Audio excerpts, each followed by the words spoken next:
साथियों, क्या हमने कभी एक दूसरे को ध्यान से देखा है?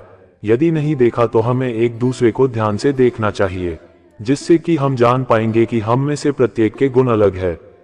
हमारे सबके तौर तरीके अलग है, सबके विचार अलग है, सबकी बातें करने का और उनको प्रस्तुत करने का ढंग अलग है, सबका तरीका भी अलग है।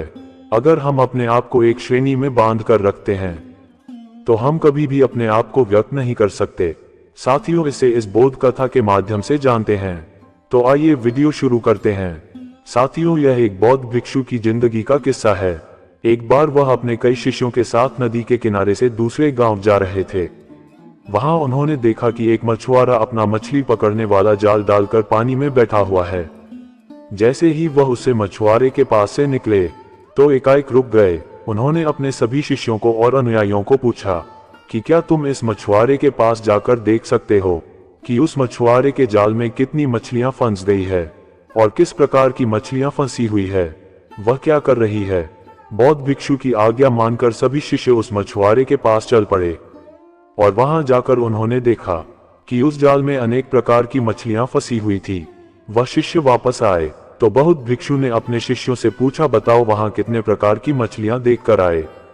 तो शिष्यों ने जवाब दिया, हे प्रभु, हम कई प्रकार की मछलियां की उस जाल में फंसी हुई देखकर आ रहे हैं। तो बताओ उनमें से कौन सी मछली क्या कर रही थी।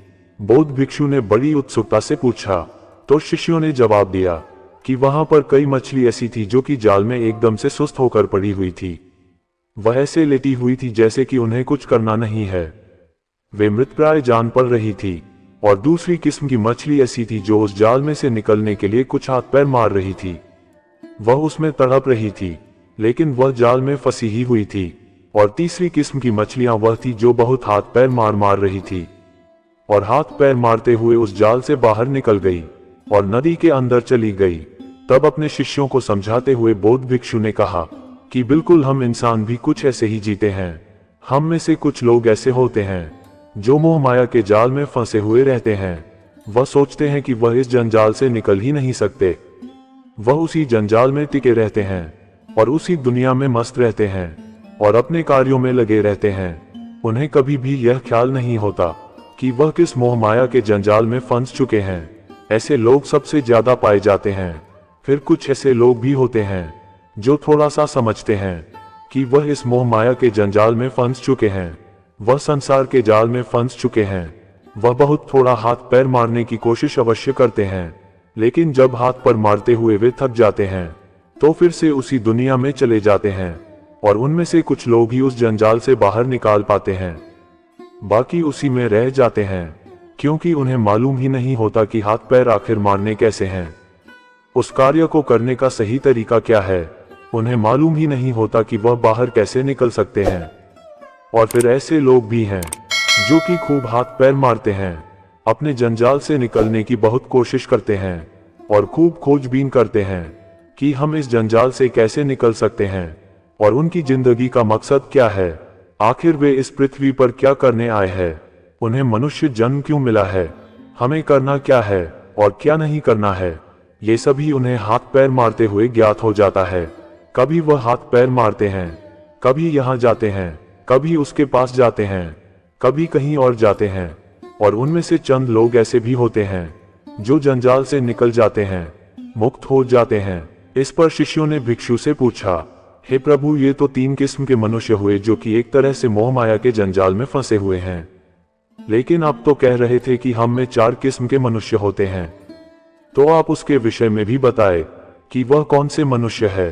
तब बौद्ध भिक्षु ने कहा, देखो, नदी बहुत बड़ी है और उसमें कितनी मछलियां हैं, और कई मछलियां तो ऐसी है जो इस जंजाल से निकल चुकी है, इस जाल के नजदीक भी नहीं आ रही हैं, वह जाल से बहुत दूर है।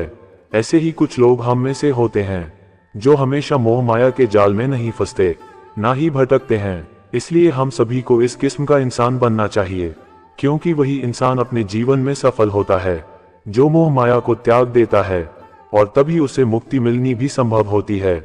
जिस प्रकार उस जाल में मछलियां फंसती है, उसी प्रकार मनुष्य मोह माया के जाल में फंस जाता है और इस धरती पर क्या करने आया है वह भूल जाता है और वह उस मोह माया के जाल में फंसता चला जाता है। क्योंकि यह भ्रम पैदा करने वाला मोहमाया का जाल बहुत ही सुंदर होता है।